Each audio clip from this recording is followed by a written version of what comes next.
And then we're going to come back. We're going to do a wrap. It's 11, but we're going to keep going because we got to talk about what we heard. We're going to have a bunch of members, some more influencers, creators. We're going to have a whole group of people. Hopefully actually, I want you to subscribe. Just so you know, it keeps You going. guys hear me again? It keeps going. Oh, this is the 5. Can you hear me But again? tonight is it. This does not go on forever. I don't know. I think this could be a thing. Yeah. Every time we're in person. I was gonna say we gotta figure out a virtual way to do Okay, this. so we're gonna drop for a few minutes. We're gonna take a break. We're gonna come back. We have And we'll a have a whole bunch bunch of of people guests. Yes. that are out there. Oh my God, a 5 happening. gift. It's happening. Well, they just It saw happened. the first 5, so it might be coming more. Andrew Janoski 8779 is my favorite and least favorite person at the same time. All right. Let's Oh, go. you guys, we need to watch the response, right? Oh, do we have to? Oh, we're gonna make our response. we're gonna but before I gotta hold up 5 fingers, you gotta take them off. Okay, hold on. Let's go. Come on. One. Oh. Oh. Jesus. That third one. Yeah, Karen, it was painful. Yeah, this whole thing was painful. You better cut to the fucking break before you gotta get another one. The thing is, though, they're Vanellope, we're staying. We're gonna take a break. We'll be right back. But we will be back. We got another. Oh. Ex-Kana Oh my 1352. Why are everybody just wants to see, like, what is this, like? People Is love it you and hate masochism you. or Couldn't you just sadism? subscribe That- because we're trying to, like, bring Fix more America? people to our side Yeah. instead of No, me being in they want pain? something back. Oh. Trying to fix America, you gotta have shit Yeah, like we got to this. put some skin in the Yeah, game, come and we on. are both leaving Exactly. skin on the This is table. not what I had in mind for All of more the political skin. influencers. In the meantime, we're gonna We'll be we're right gonna look, back. we're gonna look at a video from we Pritzker here. we actually have a video from Governor Pritzker, Yes. who did this specifically for us. Yes. It's a little weird that he's following High my fives. pain, but we're gonna kick it to Governor Pritzker, and we'll be back in a few. Here on Find Out, we're working to get more voices heard at the right moment. And tonight,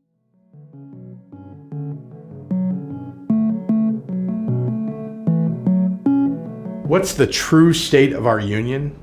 Unaffordable, with rising authoritarianism and daily attacks on everyday people. What else is there to say? We have the most corrupt administration in Washington in history. Costs are going through the roof. They're shooting moms in the face. But Americans are standing up and fighting back to put the pieces back together. And you're doing it because you love this country. I know it can feel like America is not loving you back. But to Illinoisans and to all Americans, I want to say our country is loving you back, just not in the way that you're used to hearing. It's not speaking in anthems or flags or ostentatious displays of patriotism. It's certainly not coming from Donald Trump, J.D. Vance, Stephen Miller, or any of the people who say that the only way to love America is to hate Americans. Love is found in every act of courage, large and small, taken to preserve the country we once knew. You will find it in homes and schools and churches and art. It's there. It has not been squashed. Over the last 12 months, I've heard love shout in Illinois. I heard it from the bicyclers who showed up in our communities every day during Operation Midway Blitz to buy out tamale carts so the vendors could return to the safety of their homes. I heard it from the parishioners who formed human chains around churches so that immigrants could worship.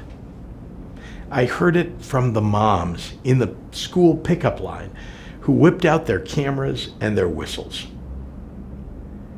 I saw it in the face of every Midwesterner who put on their heaviest coat and protested outside on the coldest day.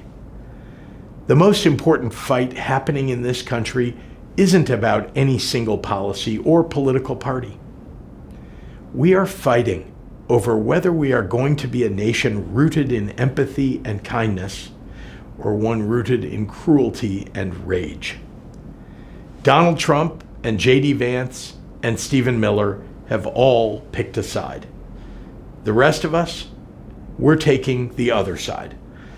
Together, let's love America by being loud for America.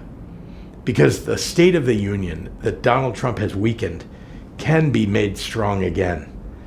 When we come together as voters, as protesters, as volunteers, as organizers, there is nothing we cannot do.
All right, welcome back, guys.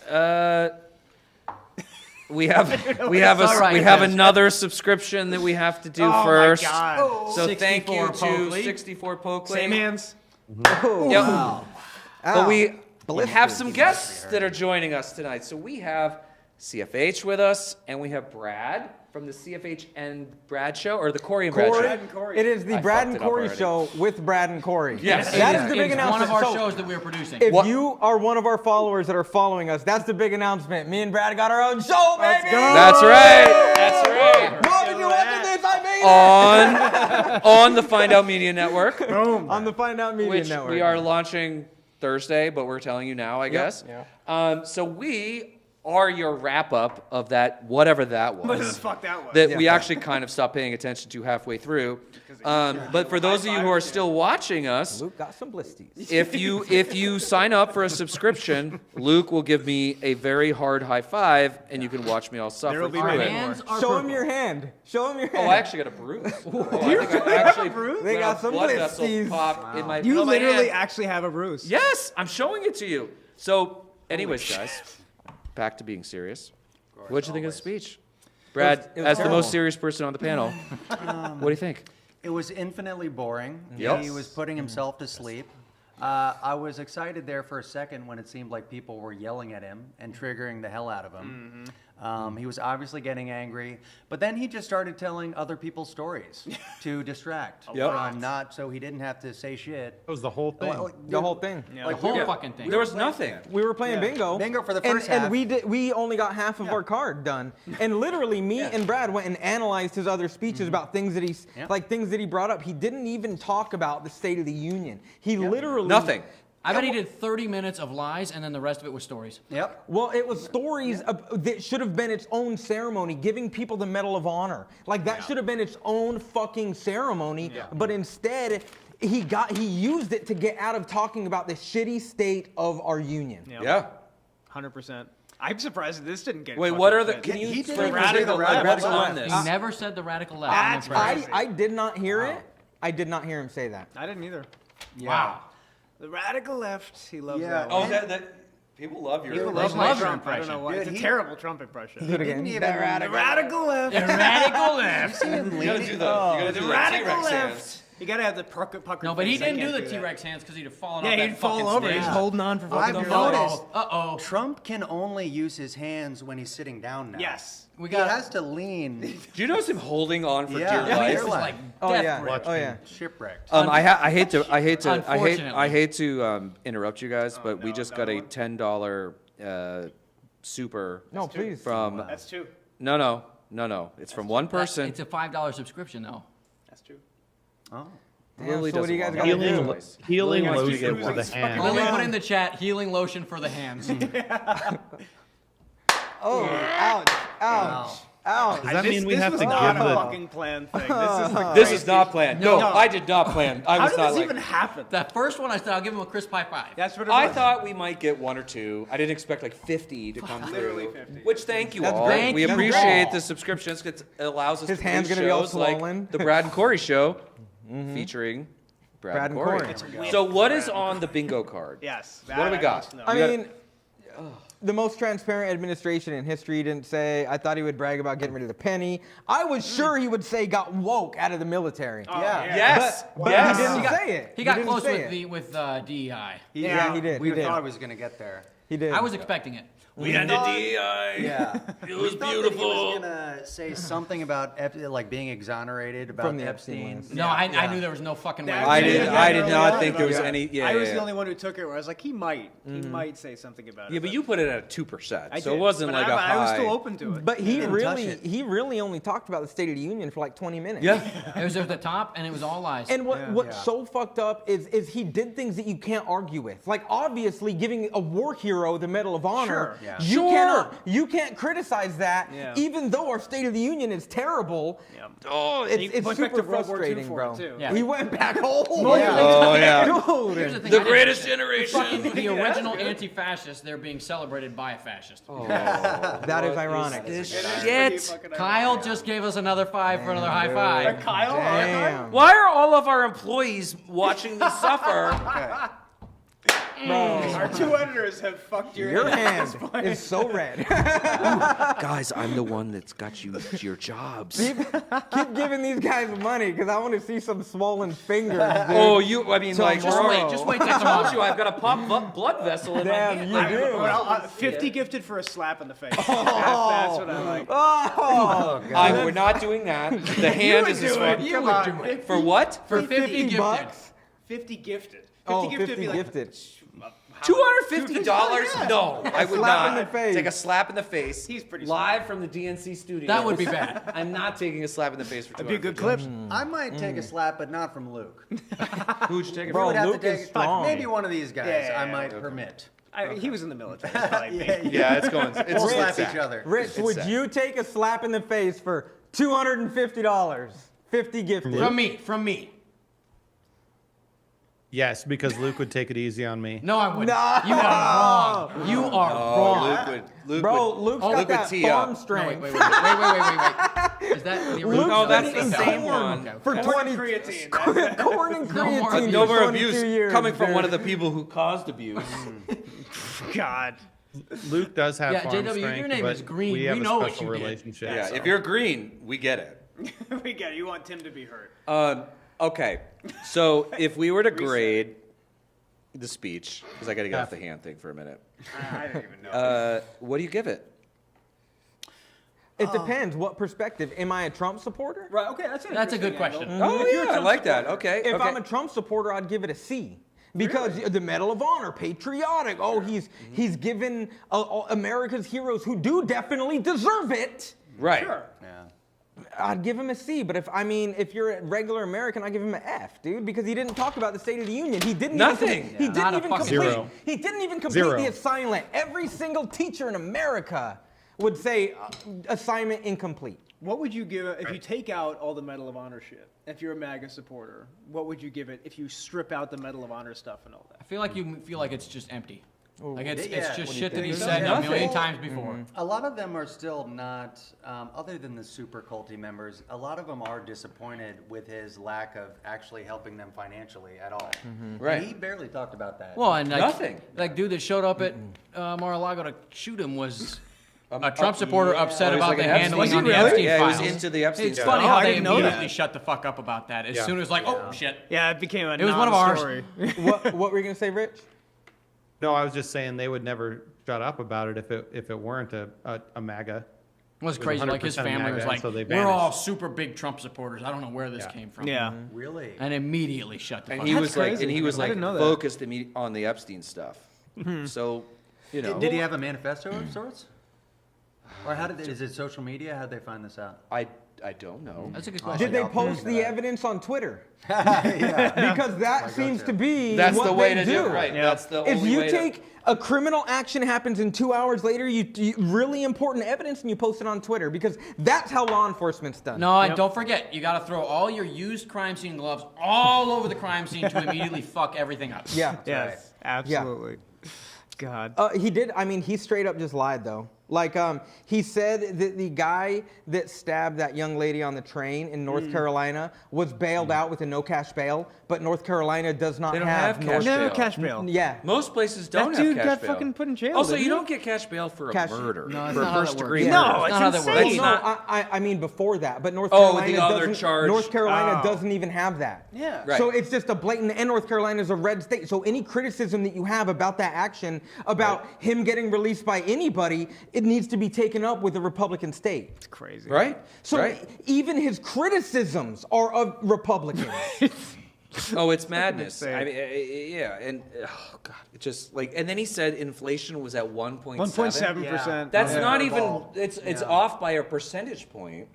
And also, he has done nothing to like bring any of those costs down. In fact, Of course not. Like He's done the exact fucking the opposite. opposite with the tariffs. Like I think what I don't know if it was Senator Van Hollen or whoever was saying, like it's basically $1,700 for every American. Yeah. So if you're a family, you're at your costs are over $2,000 for shit. this.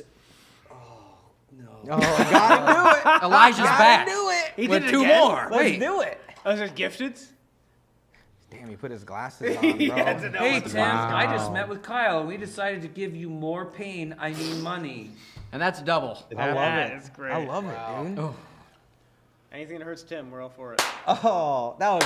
Oh. Can I just say for a second? Tim's to almost our, 50. You're fading. You're I'm not fading, 50. bro. That's Almost not 50. I'm hitting with my fucking fingertips. By the now. way, okay, let's talk about that. I'm 47, he's 22, and I've taken all this abuse all night. I That's feel true. like I should get some kind of fucking award. This is my I award. nominate Tim. Maybe at for the next State of the Union. the Find Out. Can I give the next one? A Find Out Medal of Honor. Find Out. I like that. You know, Find Out Medal of Honor. That feels good. like, we're doing that now, right? Kyle is fired.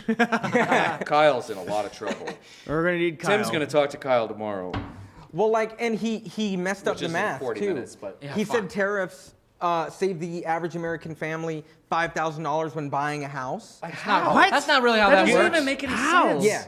But really, the cost of construction on a new house because of tariffs is $17,000. Yeah, it's higher. More. It's higher. Yeah. It's way higher. So yeah, it's almost like I'll give you $30, but you got to give me $40 back, bro. Oh, what a deal. Trumponomics, boys. Trumponomics. Yeah. That's crazy. But I still gave you $30.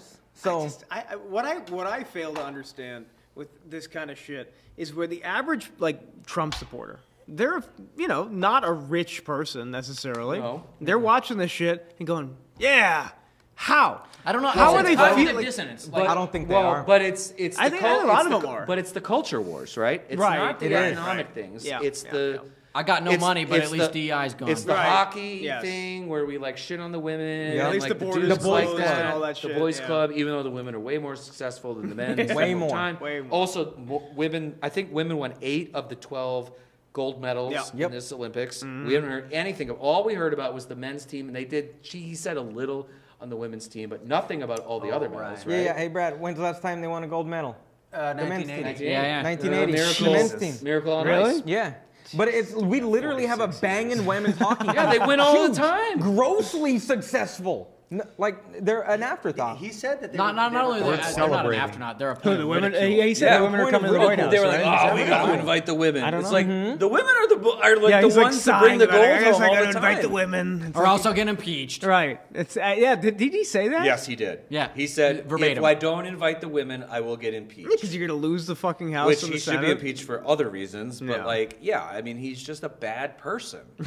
Like he's Straight up. He's a bad person supported by bad people. Yeah. That's Yeah, and like that's why his approval ratings are at 35, 36%. Because and this thing tonight, what somebody who's underwater, right? Like, what did they get out of tonight? No, there was Nothing. Fucking nothing. A bunch of lies, and basically what he said was your life is better whether you think it's not is or not. Right. Shut up and be happy about it. Yeah. And it's like all these people, we took $1 trillion out of Medicaid. They said they would never touch that. Yep. Took $1 trillion out of it, and what did we get for it?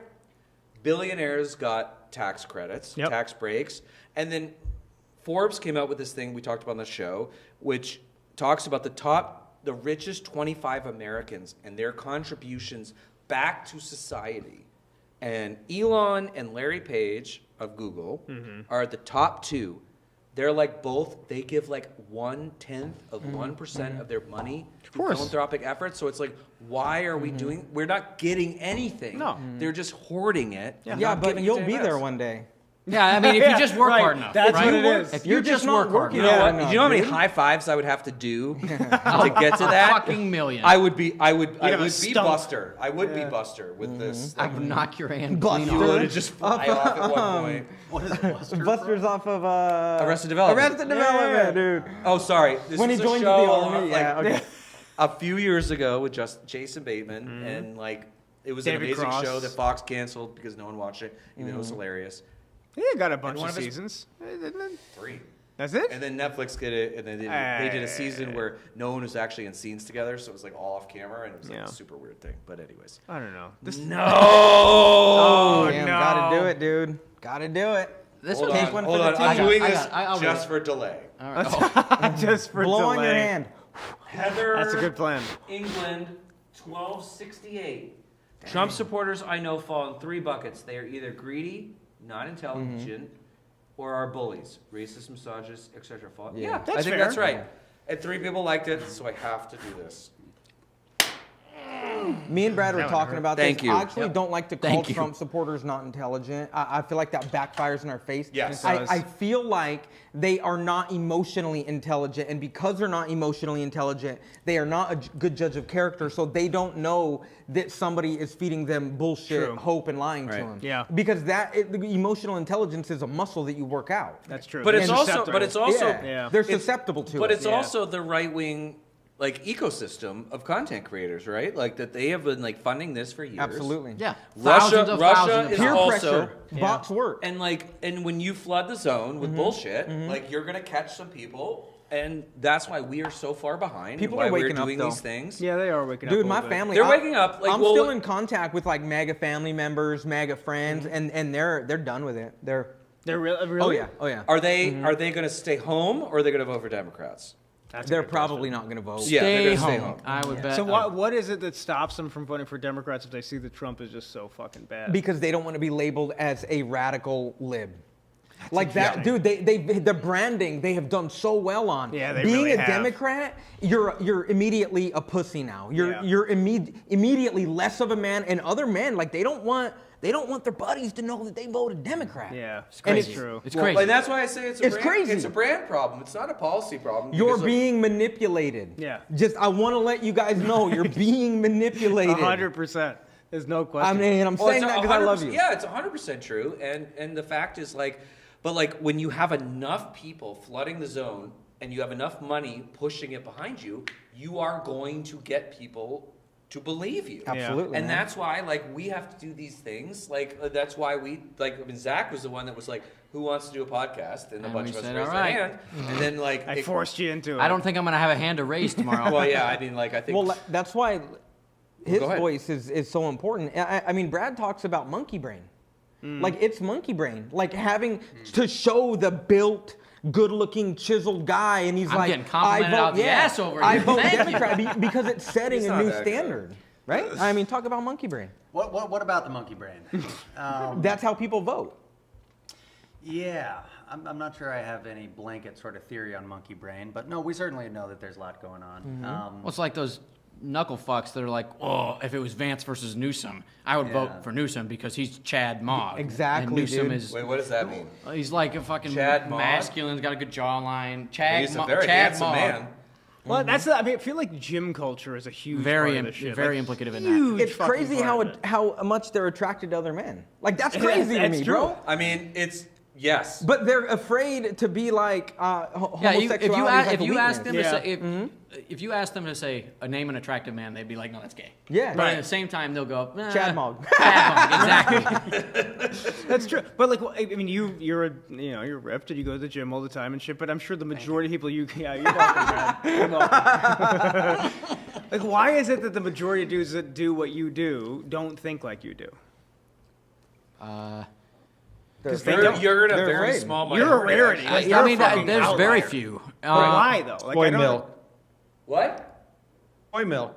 Oh, you've been drinking soy milk? No, I don't drink soy milk.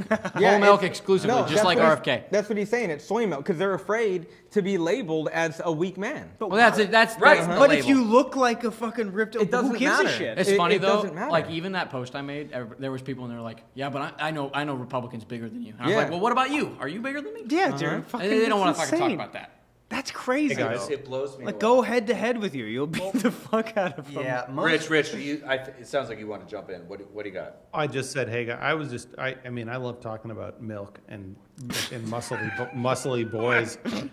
But do you guys want to hear like 3 fun facts about Trump's approval rating coming into the State of the Union tonight? I'd love to. Yeah. Hear it. Absolutely. Absolutely. I've been toiling away on Google over here. So 3 things. So first, Trump's approval rating among independents right now is 25%. Yeah. Oh, That's Jesus. winning. Well done, independent. Which is the lowest in recorded history going into a first-year State of the Union. Wow. That's In crazy. 100 Jesus. years. In 100 years. Damn. Richard Nixon's. Who was the last Richard poor Nixon- schmuck? Hold on. Probably Trump. Hold on. Go ahead. Richard Nixon's lowest was 35%. Trump is at 25%. Damn. Wow. the only president in Gallup's 88-year history of tracking to enter a State of the Union with an approval before or below, this is overall, below 40% 1 year into a term, was Trump, surpassing his own first term. Oh, God. Of course, It's always him. It's always himself beating his own terrible record. Yes, exactly. Every time. I fucked it up once. I'm gonna fuck it up worse. And it's lower than Jimmy Carter's 43% at his 1 year mark. And then I got one more for you. Similar to the first one. So the first one was his approval rating among independents. No president in American history, since Gallup started doing scientific polls in the 1930s, has had a higher, strongly disapproval rating among independents than Donald Trump right now. Yeah. So he is breaking records. He's winning. By He's winning. 10 Bigly. points. He's winning and Bigly losing. winning. Bigly. Bigly winning. It's his biggest fear is being a loser. Yeah. He is a loser. He's a fucking loser. That's He's a gonna fucking loser, bro. I actually think that's the thing. Like when people are like, is he going to be held accountable criminally? I don't think so. No. But he is going to go down as one of the most worst. the worst president. presidents. Absolutely. I mean, he is in the James Buchanan, which pains me as a Dickinson alum. He was my one alum. He's terrible. Yep. Trump, Bush, Nixon. I feel like, but I would take Bush 7,000 times after instead of Trump. 100%. Yes. 100%. I caution at that just because he was bad too. He was bad, but I mean, yes, it's not. It's not this level of like embarrassment. Like watching this speech was like cringe. What happened? It was there cringy. was nothing. He didn't have a message for his like domestic policy. No, he didn't of course have a he message didn't. for his foreign He policy. didn't really have a It was message like, to his fans. Oh, these people over here. Like, he had Yeah. 200-year-olds that he was like Yes. shouting out. I'm He's like, the 80-year-old man driving a Corvette who's like, I got it. Just trust me. And then he fucking spins out and kills his passenger. Exactly. And now the rest of his life, he's known as an idiot. Yep. Like there's a lesson Good. to be gained here. Big egos will absolutely destroy you. Absolutely. I mean, that's his biggest problem. so how? Okay, this is a tough question. How do we get some, not the whole, some of that base with us? Telling you. Because like some of it's just that they won't vote. We're working on it. Like he's working I'm a on loser. it. Tell me what you're doing. Set a standard. Like it's got to be a different standard. Like there's a lot of men that are out there right now that served in the military, that are buff, that are outspoken, and they're not saying anything because they're afraid. But they need to set a new standard, and they need to break away from their peers. Like that's what it is. It starts in conversations when everybody's talking about that shit. Yeah. And then they're like, nah, man. Like the guy needs to stand up and say, because I believe that's what men do. Like you stand up for what's right. 100%. Well, I think that's This is- part of. so- go ahead, Rich. Go ahead. Sorry, no, because I think you're just absolutely spot on. And I feel like we're whiffing this hockey opportunity right now. Because Explain. Yeah, keep going. Expound on that point. So Keep going, Rich. male brains are famously terrible, and they develop into their 30s. These hockey players are all in their 20s, and they're following the old man lead in their reaction to the video. They're celebrating and all that. They had an opportunity right here, and we have an opportunity, I think, to get our foot in the door with these people. Yep. Just like ask for some self-awareness. Like I think, Corey, you were talking about emotional IQ earlier. Like that is the last thing to develop. And if you want to win these people over, you just have to draw awareness to it. Like, hey, you feel like a fucking douchebag. You feel like a loser when you laugh at these jokes. You know that, because I was that guy when I was maybe 17. I was like, I would laugh at stupid shit, and then I'd go home and I'd think about it later and be like, that's not me. Yeah. Yeah. And we need these people to have that moment of self-awareness. So giving them that like cushion to inflect, actually decide, is this who you want to be? Before we just say like, you're a piece of shit, fuck you, your life is over. Give them the opportunity to come back. I absolutely agree. Right. And I feel like the left has a big problem of pushing people away, and I don't think that's a good strategy. I think that people like us need to be teaching other people. Because ultimately, like, masculinity is kind of a joke and it's a trap. Because name one thing a quality that I have that my wife can't do. Like my wife's a great leader. Like, she's super smart. She stands up for what she believes in. She's always the underdog, dude. My wife would get beat up for me. So, like, name something that my wife, name a masculine quality that I have that my wife don't. Like, it's a trap, man, because, like, being a good human is just being a good human. And standing up for what's right it's not masculine or feminine. It's who you want to be. Yeah. Well, and I think some of it's just standing up, right? Like, the fact that we're even talking about this, there's, like, six white guys talking about this and saying, like, no, our wives are just as good as us. Absolutely. I would better. I would say, I think better than me. better human. Absolutely better. If not better. But, like, some of it's just representing being out there and being able to say these things so that, like, people will, like, other men will go, okay, I'm not alone. Right. And I think it's be the protector. Representation matters, and I think it's, like, a really important thing, and I'm glad that we're having these conversations, because otherwise there are men out there that probably be like, am I just, like, alone? Yeah. No. Well, it's an archaic belief system. Yeah, like, it is. that's really what it is. Over centuries, right? So much. Yeah, it's really this, like, sort of evolutionary thing where a lot of these men that we're talking about that are stuck on the other side are not looking at it through the lens of what we live with now. It's changed. It's changed. It's changed, completely. Bro. Like, well, no, I'm saying it's changed. It is. It's changed. It's changed. Yeah, no, it's true.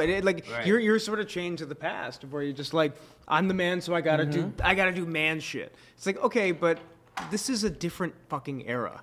We're not in the era where it's like, I'm a hunter-gatherer. What is man shit? Right. Like, shooting That's guns? the point. Like my wife, she knows my wife shoots guns. Like what it's is bullshit. man shit? Somebody explain to me exactly what that is. Because can't. I bet you my wife can do it. Yeah, she may be 20% weaker than me. BFD, Yeah, bro. who fucking cares? It doesn't matter. cares? How many fist fights are you getting into on a daily basis? Right, Like, and my if wife you're will scrap. Well, if you're over 18, you shouldn't be getting any fist fights, right? So, like, that's an important thing.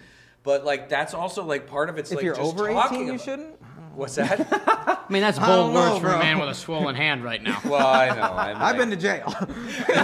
I haven't, but okay, yeah. But no, it's like We come from different worlds. That's true. Yes, but that's the thing. It's like we're also from different worlds. Absolutely, man. Like you were in the military, I was not, and like you get different experiences. Yeah. But like also that's also one of the things that we're trying to do is like bring men from a different perspectives and be like, we don't have to be like you don't have to be like hate women or like put other people down. Like you can be empathetic. Oh, totally. You can be like an equal partner in things, and I think that's really important. I think us talking about this stuff. And you watch Trump, who's like holding on to the desk for dear life and saying all this stupid shit. It's like we don't have to be like that. No. We don't have to be like that U.S. hockey team who just like when he was like joking about the women's team, they were like, yeah. And you're like, no, like don't they're have to be actually a more fucking successful. follower. They're more successful than you are. Like, why are we Well, like empathy is like a superpower because Right. it allows you to have deeper, meaningful relationships with people that you love because you can empathize with them, and that's the entire point of life, bro. Yes, Right. That's the key. Vulnerability. Damn, is the and key then word. and then you could protect them. You could do whatever macho shit you want to do. Yeah. But having empathy brings you closer to your friends and your family. 100%. I mean, most problems that we find in life, just in general,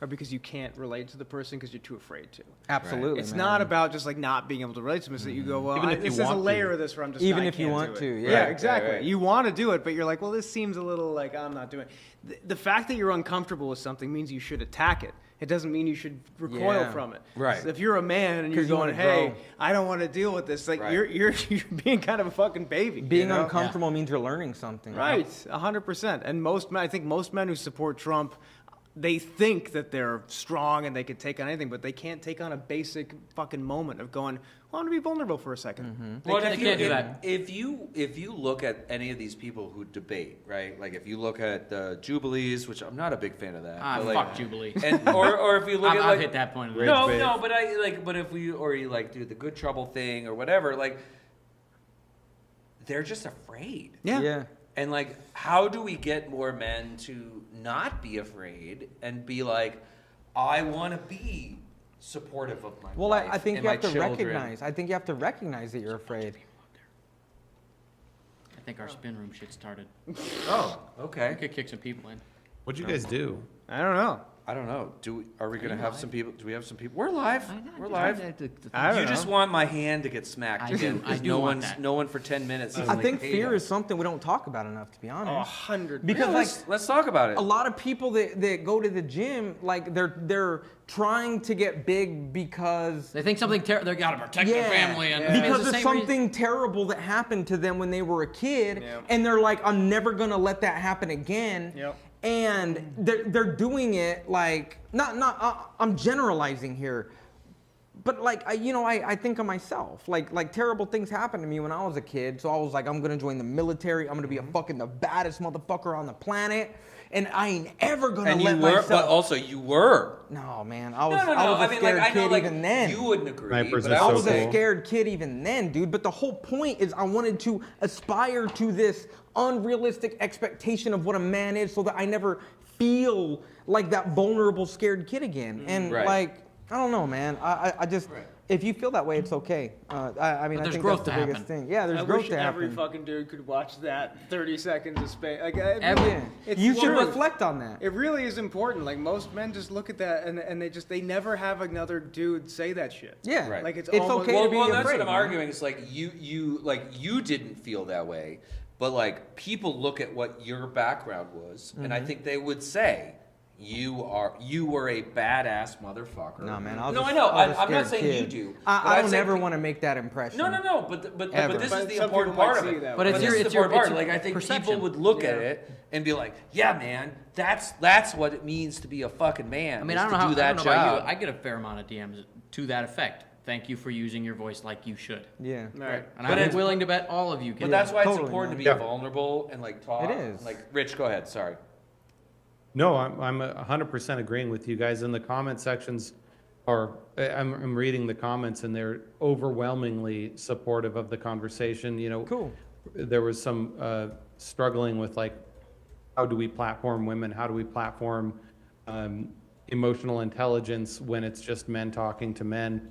But it's a robust. I think that's an conversation. important thing, though. Like, men talking to men is really the way men listen. Yeah. Right. Like, that's culturally. right. Like, Well, that's people why- hearing what Corey has to say is super fucking important. Because, Right. like, I think if a woman was telling them, they'd be like, "Shut the fuck up." But hearing somebody like this guy who's been in the fucking military and going, "Look, I'm not a superhero because I was in the militry. Yeah. I've had to go through a lot of Right. shit." That's what I mean. Men Yeah. need to A hear lot that of shit. counseling, bro. A lot of I counseling. need to hear that shit too. I'll myself Which is as well. fair. Like, and it's so important that you talk about But it's it. made my marriage better. Like it's made my Right. life better. 100%. And I think men are masculinity. It's like that shit's changed, bro. Like It has. it keeps you from a happy life, and the whole point is to live a happy life, man. Yeah. Right, like, but that's the important part, and I think like you being vulnerable and talking about it is so important because I think a lot of people are just like, oh yeah, man, It's like way too doing that attention on job, me, like bro. yo, Way you're too such a badass, and it's like, sure, like there's elements of that, but it's also like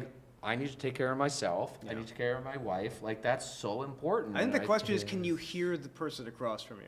A lot of men just don't hear the shit that's around them. They just go, I hear my own shit. But then they look at the person across them and they go, they can't relate to it. I think that's a huge piece of it, is being vulnerable and empathetic, is understanding the person across from you, whether it's a man, woman, your Right. partner, Yeah. whatever the fuck it is. You got to be able to listen.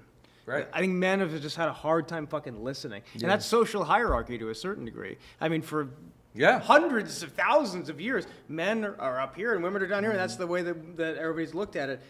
And it's that not the sucks, same man. anymore. It's That fucking sucks, terrible. yeah. And at a certain point, men have to look at this and go, you know what? It's my job to Yeah, Rich, fucking go ahead. listen. No, I totally agree, and I think that's part of the conversation of reclaiming spaces. Yeah. When you hang out with guys fishing for like 12 hours or however long you fucking fish, which it's the slowest sport in the history of Sport America. is a strong But- word. But golf takes 4.5 hours. Watching a football game takes 3.5 hours. Like these are slow man activities. Yeah. And those are the times where like if you only have men together, they say random shit like, my marriage is really bad right now.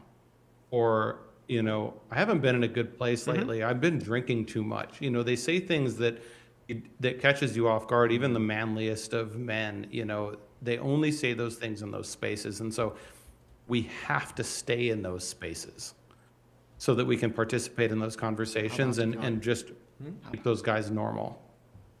Help them a little bit. That's true. Yeah. What are you looking at? Is there a cat in the room? No, we're actually getting a There's another request to guest. come Yeah. on. Yep. We All right, have guys. Barrett.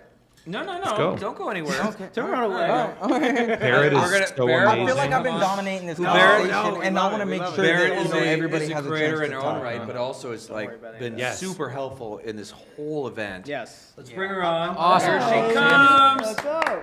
How are you? Why are you? I haven't said shit anyway. All right, all right. Yeah. Brad, you're leaving Barrett me, bro? Harris with us. Brad, who you're has leaving me? been He's like, helping "Yep, us goodbye." so much behind the scenes. I'm so glad she's with us. I'm glad she wanted to come on.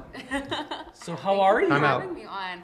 I'm good. I'm not nearly as good as you guys. I mean, you gotta get you going If you'd like here. some, you can have some. Absolutely. Hang on. Okay. I have But like, I have a request. okay. Barrett, can you just redo that Corey Lewandowski video verbatim, start to finish? Kristi Noem is a two-bit philandering whore. And that's There not we the go. worst thing she is. Well, thank you for joining That was us. magic. My wife showed that to me, by the way, and she was like, "Oh my god!" And I was like, "Yeah." Yeah. Of course. Yeah. That went crazier than I thought it would. So here's the thing is like, I think like living in DC, working in politics, Kristi Noem was like this. I mean, she was the governess of South Dakota. And like, that's not necessarily someone you're gonna hear from a shit ton unless you're in the certain circles I'm in, which was worked at an Oppo research firm where we were tracking, this is a deep cut, her attorney general killed a guy. Oh yeah. Yeah. Wow. Yeah. I saw that. Yeah. Yeah. He's in Hold the up. car, right? Tell that story. Yeah, so really. he was like drunk driving, thought he hit a deer. It was a human person. Holy shit. Killed him. them. That's fucked up. And That's he- majorly fucked. Yeah. And he was low-key just kind of like still being attorney general because that's sort of like what, you know, Republicans are Did he get in wanting to trouble do. for it? He. 'Cause that's a big deal. I mean, she called on him to resign. I don't know if he like went to prison or I think maybe he wasn't going to go to prison, and that's why we were doing like Oppo. We were like, could you maybe like Go to have jail. a single solitary consequence, perhaps? Just one. Yeah, even one would be dope. So she's been in my orbit for a while, and I feel like a lot of folks like who have had any idea who she is have known that she's been fucking and sucking on Corey Lewandowski for like the better part of a decade. There we go. That was the phrase I needed to hear, by the way. That was the specific phrase that I can never say. It's not the first time I've heard it, but we That's the put it first. on That it. one's a first for me. Yep. And she like I don't know, like this is just something like I've known about. It's been like pieced together in like a few like, you know, Daily Beast articles and stuff like that over the years.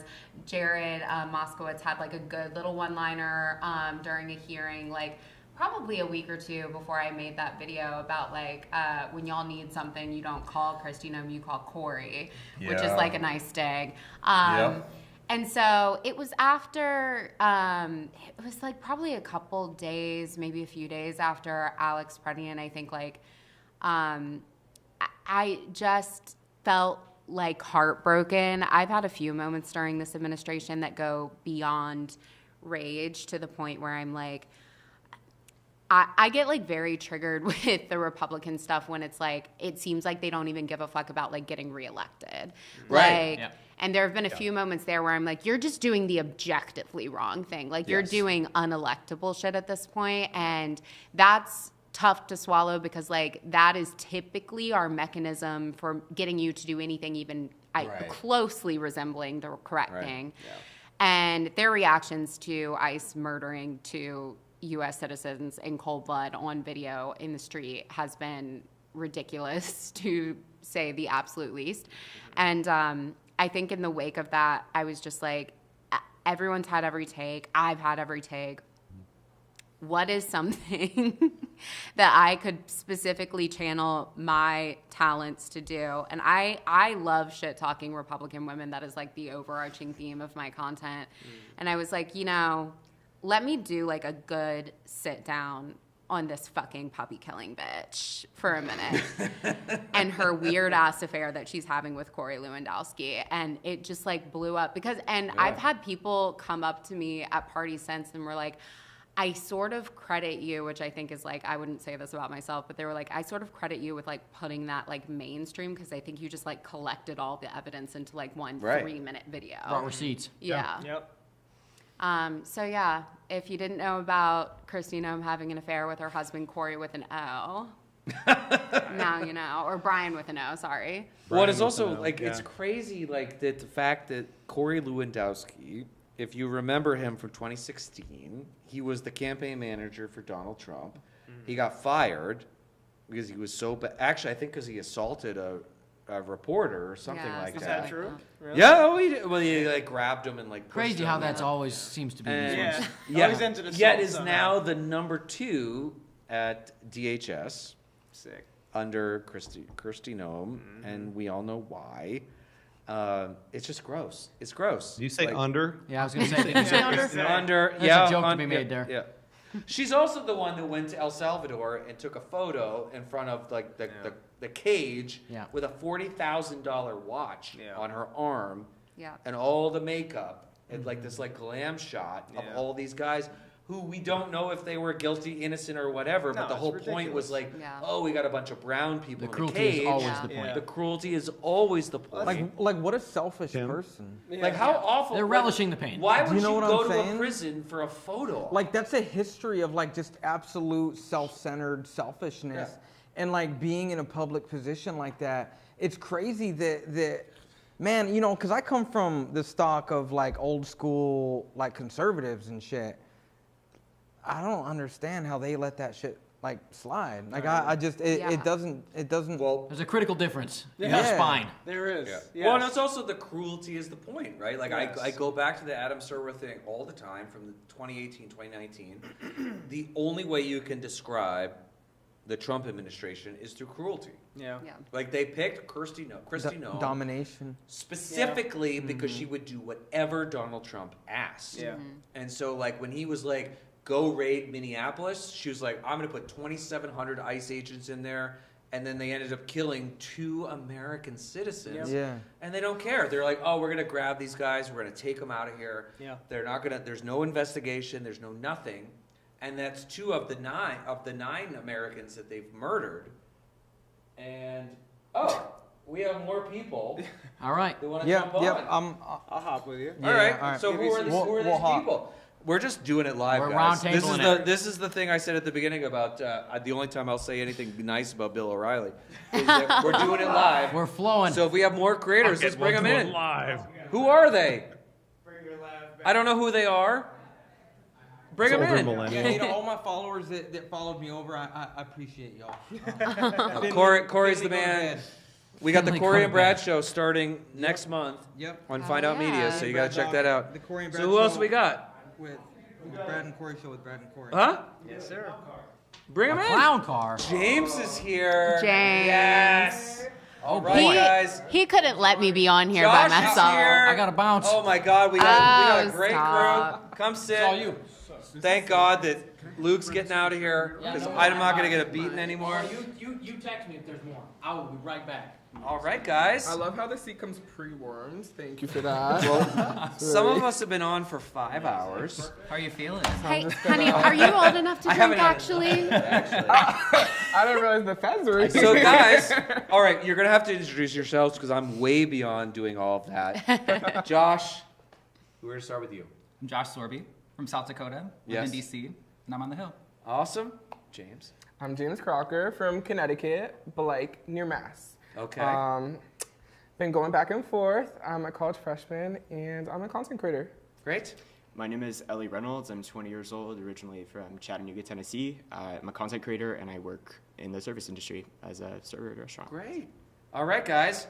How excited were you for Donald Trump's speech? So excited. Did you learn anything good? Like anything good, James? Go Can't ahead. say I learned anything, but I was a bit sad to see that because we were stopped by his motorcade, unfortunately. There were like 15 ambulances. Fortunately, none of them were used tonight. But yeah, it was definitely an interesting speech.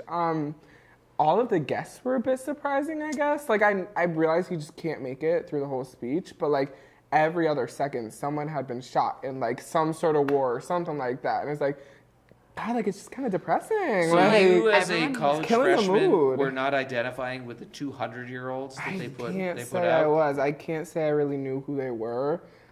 It was kind of funny seeing Mike Johnson get up, like, every other second. Like, that was fun, but it's definitely a speech. Definitely.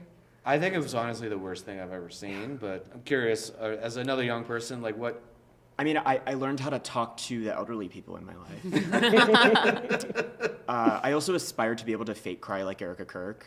Oh my God. Oh, but you gotta aspire higher, because she couldn't even get tears out. Yeah. Like, at least get some eye drops or something. If you're gonna be on, like, national TV, you gotta invest a little bit, you know. But I was just amazed that there was just nothing to the speech. Like, there was just nothing. Yeah. Like, that was nothing. What I was, right, go ahead, John. That was what I was going to weigh in with was, and I was talking to some folks out there, you could tell he comes from a TV background where medallions and these weird made-up awards matter a lot to him. And he was awarding them to guests in the audience, and he brought out the men's hockey team, which we can get into that if we want to as well.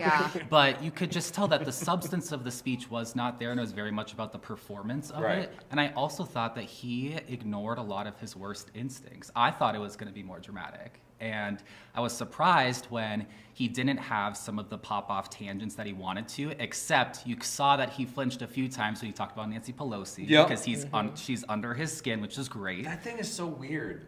Like, she's not even the leader anymore. No. Right? Like, it's just like, why did you single her out? Because she's done such a good job when she was speaker, getting under his skin when he first was coming to D.C., and she was so effective when she was in the majority. And she can also pass bills. Like, she Right. actually was, like, very effective. Like, I would argue she's probably the best speaker we've had in 100 years. Easy. Like, the way that she was able to pass stuff. And it's like, you didn't even mention Hakeem Jeffries. You just, like, went, but it also was like, he had to attack a woman, right? Like, that was, like, the thing, right? Like, he had to go, like, just, like, go after her. But, like, there was nothing. I think the thing that was amazing, and I'd love to hear the panel's perspective, there was nothing for the American people. Nothing.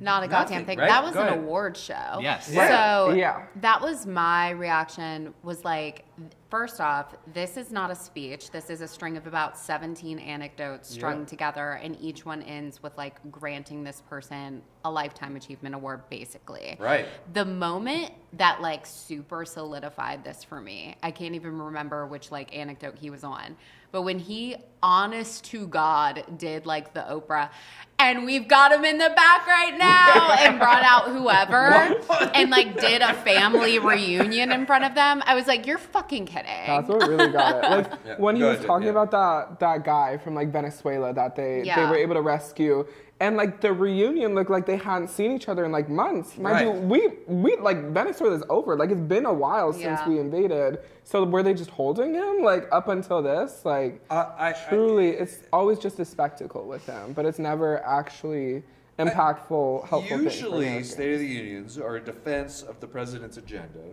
And tonight we heard, like, maybe 15, 20 minutes of that, in which he lied about the inflation number, which he was like, oh, it's down to 1.7. It's like 2.7. There's, like, a weird lie.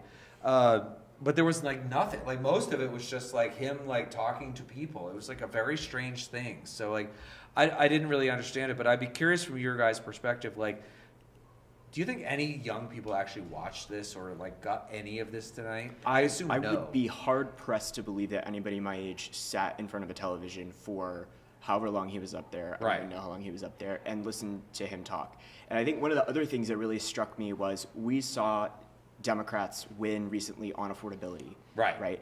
And the fact that he had to sell a lie about his economic agenda that made a significantly tiny number of the things that he mentioned in his speech, right?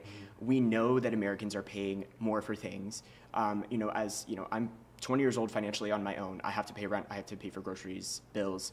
I know I'm paying for more, right? And I think young Americans feel that maybe even more deeply than older generations. And so even if young Americans did sit in front of the TV tonight and watch the president, I would say that they probably came away from that thinking Donald Trump is a liar, and that's exactly the truth. So, and I also guarantee that young people, when they see clips or when they see aspects of the speech, they did not sit down and watch the full thing start to finish. And absolutely. The thing as a Democratic strategist is you encourage people to get the clippable moments, and he missed every single one. There were none. Because it wasn't interesting. Yeah. I think we call them vocal stims. One of the only vocal stims that I'll be saying from now on is Space Force is my baby. I think that was hilarious. Like, objectively, that was so funny, but anytime that he was referencing people in the audience, he would start trailing his voice down a little bit. He's like, he just keeps rambling, and it completely cuts out like the basics of humor and a clippable moment. He didn't get any. No, we're not. Right. I mean, that's the thing that kills me is like there was like nothing in that, and there were no clippable moments, and like the guy that's supposed to be the social media president, right? Like it's like.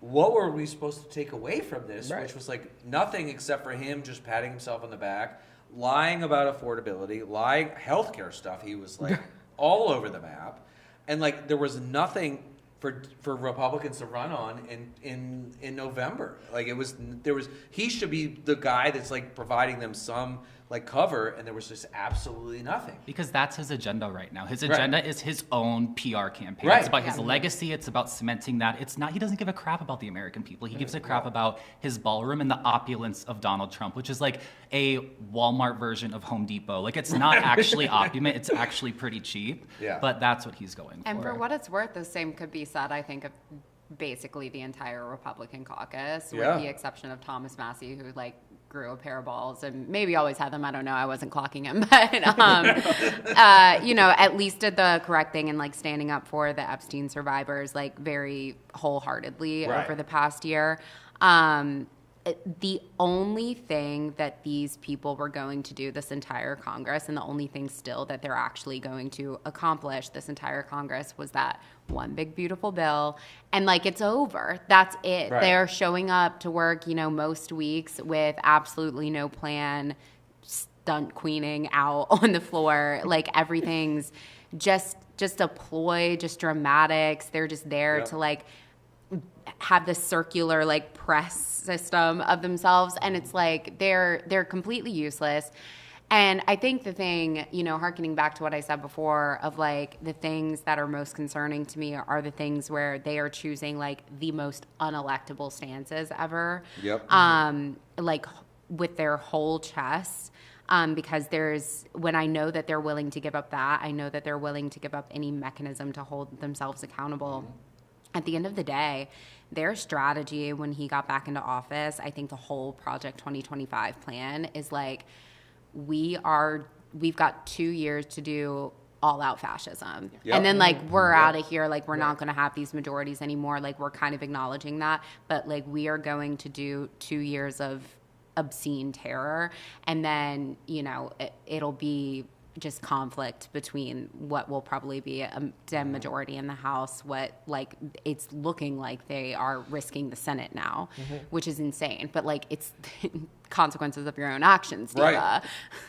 No, I agree, and I think that I think they've put the Senate in play based on the actions they've had. Totally, I mean, like y'all should have Ohio locked up. Like, right. Maine should not be that competitive for them with Susan Collins, but like there's new polls out today that showed both Graham and Jana Mills beating Susan Collins. And it's like it's only because of this like horrible action that this administration has done. And the fact that they have not addressed affordability, they've not addressed healthcare, and like they're just going after immigrants for no reason. And I think that they're in a lot of trouble. So I want to ask this panel before we go, because we're now past midnight. So I think we've made it through this whole thing. I've been on camera for 5 hours, so I think I'm doing. And I forgot that Rich is still standing with us. Hey, Rich. Sorry. What's up, guys? Sorry. Rich. Do you have any pearls of wisdom for us before we go as a wizard of pearl wisdom? Do it. Wizard of pearl wisdom. That's my new LinkedIn bio, by the way. Yeah. Wizard of pearl wisdom. Yep. No, the last thing I wanted to leave you with was Trump lied at least 20 times. That's proven. That's what's been proven in the like hour and a half since he finished rambling. Who wants to venture a guess as to how many times Abigail Spanberger lied in her rebuttal? I think the only one who said lied the over-under at 0? We We said it's 0? 0 times. Yeah. Yeah. That's it. That's the whole conversation. It's a salesperson who lies to you, and it's up to you whether you believe him or not, versus people who just tell you the straight shit, and sometimes it's unsatisfying. It's fucking real. Right. Are you a big boy, big girl, big person enough to take it, or do you want to have a fucking liar tell you some bullshit? Yeah, I mean, also, she is a fantastic governor from Virginia. And it's like, she won on affordability, and she won big time, 15 points, I believe. And yeah, I think it matters to have elected politicians that tell you the truth, and I think Democrats are the ones that do that. So, I think that's great. So, thank you, Rich. Thank you for bringing our designated survivor off where you are. I won't say where you are. You guys all die. Our panel. You guys all die. I'll keep the podcast going. Thank you. Yeah. So thank you, Rich. Thank you, everybody, for joining us. Thank you. If anybody actually survived this whole 5 hours, oh my God! Like, this is incredible. We've never done something like this before. It's been great. I want to thank the DNC. I want to thank Act Blue. I want to thank At Rise, the consulting guys that helped us make this happen. Everybody here tonight, thank you very much. We have so many more things to do. We are going to work tirelessly to make sure that more Democrats are elected to the House, the Senate. Rich wants to say one more thing. God damn it. What do you want to say now? Go. I just have a question. Go. Is your hand recovered at all, or is it still dead? Actually, I think they're back to normal. After Your right one still looks like shit. It does look like the right one. For those of you who don't know, I was actually every time that we got a subscription, I was doing high fives. And Luke, our 22-year-old who goes to the gym every day, was destroying his hand. But I'm back. It's okay. I bet it still looks better than Donald Trump's hand, though. That's right. I don't have any of the weird marks. I didn't put any mascara on it or anything like that. So I feel pretty good. So, anyways, Tim's hand looked like prom night all over again. Oh God. Okay. This is a perfect time to wrap. So I want to thank everybody. Oh, wait a minute. There was Luke. Are you around? Oh shit. We got one more. Oh God damn it! He's here. I was listening. Okay. He comes running from the green room. Make it good. Okay, so wait, who is this person? I gotta see the name on this person. Oh my God, it's Elijah again. Good work. You guys. Good work. I want to fire you now. Okay. Okay. With that, I'm going to go scream in a corner. I want to thank everybody for paying attention for 5 hours. This is really awesome. We're going to do more things like this. I want to appreciate the DNC for doing this, and they understand the power of influencers and the power of creators. We are going to do more things. We are going to blow it out of the water. We're going to make sure that Democrats win in the House and the Senate, governorships all across the country. So thank you very much for watching. Thank you for all of our amazing panelists. And we'll be back on Tuesday with our next episode that I have no idea what it'll be about. Thank you. All right, guys. Take care.